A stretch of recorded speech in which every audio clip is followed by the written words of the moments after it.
guys, so it is now time to take our mock-up of our notch animal that we made out of paper, and let's actually make it out of our thin cardboard, cardstock, whatever you happen to have.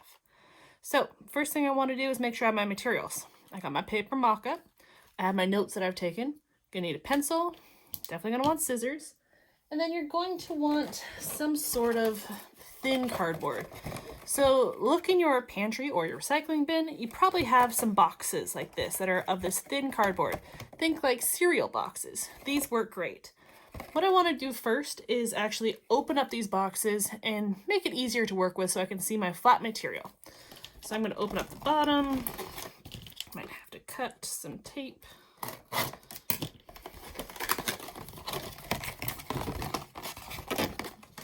Move my mock-up out of the way. Once I lay it out, I like to cut off any little pieces I know I won't be able to use. Maybe cut on any folds because I wouldn't want to cut across the folds. So I'm going to do that real fast and then we'll go to that next step. Alright, so I've cut apart my box and I noticed the lid piece has a little folded piece right here where it got bent. I'd want to make sure I do not use that part. So I'm even just going to take my pencil and make a little scribble on it so I remember not to put a template there. You might need to use a couple little pieces, so maybe save those. I'm just going to push my stuff off to the side just to make life a little bit more organized for me. And I'll start with some of the big ones. All right, now I want to take apart my paper mock-up.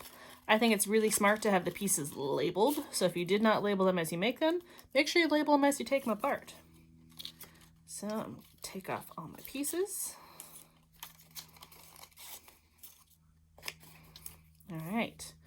Now, I want to pay attention to any notes I took during my paper mock-up stage, so that way I know if I need to fix or change anything. Like I noticed that I wanted to make the tail bigger, so I'm going to have to make sure I make more space for that. I know I'm not going to need ears, and I might tweak that beard design a little bit, so I'm going to hold off on that one till the end. So, first I want to arrange my pieces, trying to fit them all on the board without wasting as much as I can. It's like my body, I can angle it. I'm gonna try to fit it in there, not waste very much. The legs, I betcha I could. Can I fit them in together? Ooh, looks like I can. Looks like I'm gonna be able to get most pieces just from one side of the box, except my antlers take a little extra space. I'm gonna have to use another piece for that. And then I also have the tail and the beard. So, what you want to do is very carefully take your pencil and you're going to trace your shapes onto your cardboard. Really try to hold your pencil straight up and down. Don't let it go at an angle. And your notches, you're going to want to pay attention to where the notches are, and you could make a little mark on the outside of your template or even kind of lift up your templates and trace that little notch, the actual line of where it goes. We can always come back to those in the next step. So I'm going to take a second and I'm going to trace all of these. All right, so as you can see, I traced over all of them and I took the tail and the beard and I adjusted the sizes of those a little bit. I made them both a little bit longer. All right, now we want to very carefully cut each one out. Make sure you take your time, get smooth, clean edges. All right. So when you cut them out, a couple things you want to be careful for. Make sure you don't bend your body as you're trying to cut them with the scissors. Try to keep it nice and flat and unfolded if you can. And you might have to adjust some of your design a little bit because getting really small details in this thin cardboard is a little bit harder. Like I had to make these inside edges of my antlers more pointed instead of rounded. Okay, so you might have to adjust a little bit. Now you notice I had not put any of my notches in yet. I'm going to do that now. So I'm going to take my paper templates and I'm going to take them one at a time and line them back up. And then I'll just lift up one side of the notch so I can see it, and I'll draw that line back in. This way I know I'm getting the exact right size. I find lifting them up tends to mess up your templates a little bit. That's why I like to cut them out first with the cardstock.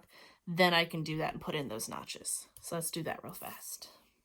Okay, once they're all cut, time to assemble. Now, you do have the two different colors to think about, the outside of your box compared to the inside. I plan on decorating this afterwards, but if you want to use that in mind and maybe always put the color facing backwards, something. So that way it's kind of unified. It might make your piece look a little nicer. So since these are thicker, as I notch them in, it'll be a little bit harder to do at first, but they should hold together better. And make sure you get the notches completely all the way down to the bottom. Good, and you see since this is thicker, it's already a lot more stable than that paper was.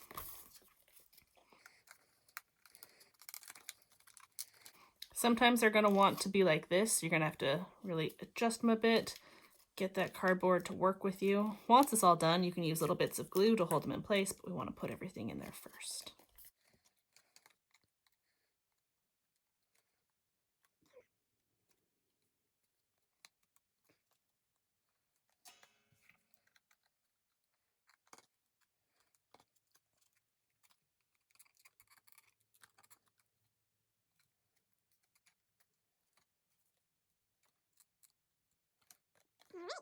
I remember I'd held off on the beer because I want to decide if I wanted to use it or not. So I'm going to kind of hold it up in its place and decide, do I want to use it? Do I not?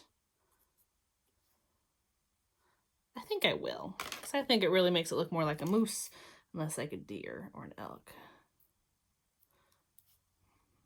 So let's decide our angle. I want it.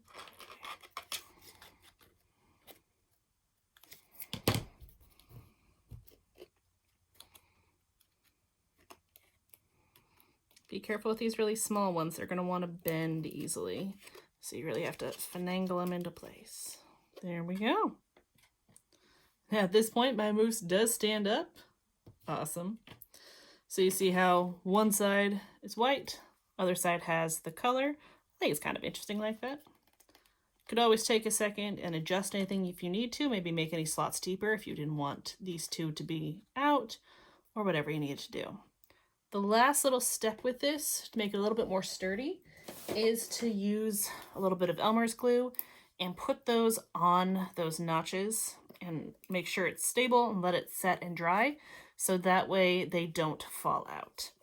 This also makes sure it stays flat.